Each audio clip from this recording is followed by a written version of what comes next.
عروشہ T V update کے ساتھ شامل کرتے ہیں آج کی تازہ خبریں۔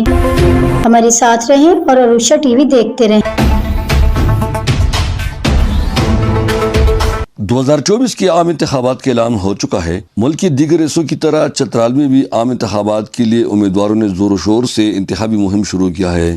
چترال کے لوگ اپنے پرانے منتخب نمائندوں سے نہایت مایوس ہوئے۔ یہی وجہ ہے کہ بعض امیدواروں سے پارٹی ٹکٹ بھی واپس دلوائے کیونکہ ان کی کارکردگی پچھلی اسمبلی میں مایوس کن تھی۔ چترال کے لوگوں سے عرصہ دراز سے لو ریٹرنل، بجلی اور مذہب کے نام پر ووٹ لیا جاتا ہے، مگر منتخب ہونے کے بعد اکثر مذہبی جماعتوں کی نمائندوں کی راہ بھی جدا ہو جاتی ہے۔ یہی وجہ ہے کہ اس بار چترال میں نہ تو MMA بنا اور نہ مقامی امیدوار کو ٹکٹ دلوایا گیا، بلکہ جمعیت علماء اسلام کے اراکین نے انسانیت کی خدمت میں اچھی شہرت کے حامل سابق وفاقی وزیر سینیٹر محمد طلحہ محمود کو پارٹی کا ٹکٹ دلوایا اور سینیٹر طلحہ محمود کو NA1 چترال سے قومی اسمبلی کی نشست کے لیے نامزد کیا۔ سینیٹر طلحہ محمود جو محمد طلحہ فاؤنڈیشن کے چیئرمین تھے، اس نے ماضی میں بھی مختلف قدرتی آفات یا مشکل کی گھڑی میں چترال کے عوام میں کئی بار امدادی سامان اور ریلیف تقسیم کیا ہے۔ انہوں نے اپنے انتخابی مہم کا آغاز ضلع پر چترال کی دور دراز علاقوں سے شروع کیا۔ تحصیل ترک ملکوں کے مختلف دیہات کا دورہ کیا جہاں ان کا والہانہ استقبال کیا گیا۔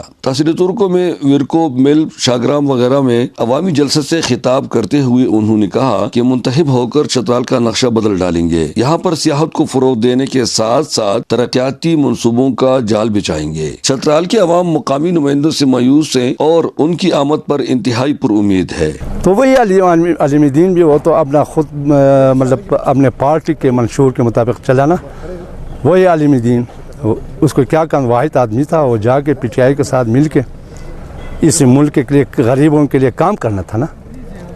وہ اپنے پارٹی کے منشور سے اسمبلی میں بیٹھ گیا، دوسری PDM بن گیا، اسی میں بھی اس کو شامل نہیں ہوا کیونکہ اس کو غریبوں کا درد تو نہیں ہے نا، وہ اس کو مراد مل رہے تھے، اس کو عیاشی تو مل رہا تھا نا، غریبوں کے کوئی اس نے سنا نہیں، ہم نے 5 سال سے اس کو دیکھا نہیں۔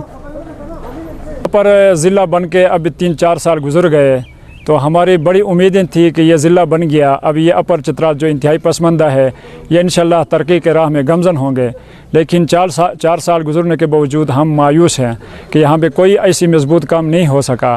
تو اب ہم بہت ہی پر امید ہے، اللہ کی ذات پر ہمارا یقین ہے کہ یہ سینیٹر طلحہ محمود صاحب NA1 چترال میں الیکشن لڑنے کا جو فیصلہ کیا ہے، طلحہ محمود صاحب پوری دنیا میں، پاکستان میں اور اپر چترال میں بھی انہوں نے پہلے سے بہت سارے رفائی کام کیے ہیں، تو ابھی ہمارا یقین ہے کہ سینیٹر طلحہ محمود صاحب یہ ہمارے چترال کی آواز پارلیمنٹ تک پہنچانے میں اپنا کردار ادا کرے گا۔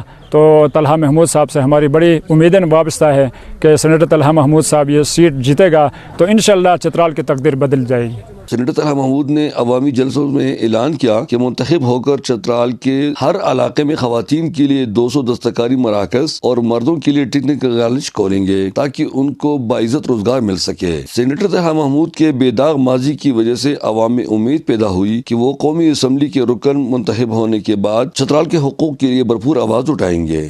چترال کے عوام یہاں کے منتخب نمائندگان سے انتہائی مایوس ہوئے ہیں۔ یہی وجہ ہے کہ انہوں نے ہزارہ ڈویژن سے تعلق رکھنے والے معروف سماجی کارکن سینیٹر طلحہ محمود کو دعوت دیا۔ اب وہ NA1 سے الیکشن لڑ رہے ہیں۔ یہاں کے لوگ پر امید ہیں کہ NA1 میں جانے کے بعد سینیٹر طلحہ محمود چترال کی ترقی کے لیے کلیدی کردار ادا کریں گا اور یہاں بھی ترقیاتی کاموں کا جال بچے گا۔ احمد زادہ گل فاروقی، اپر چترال۔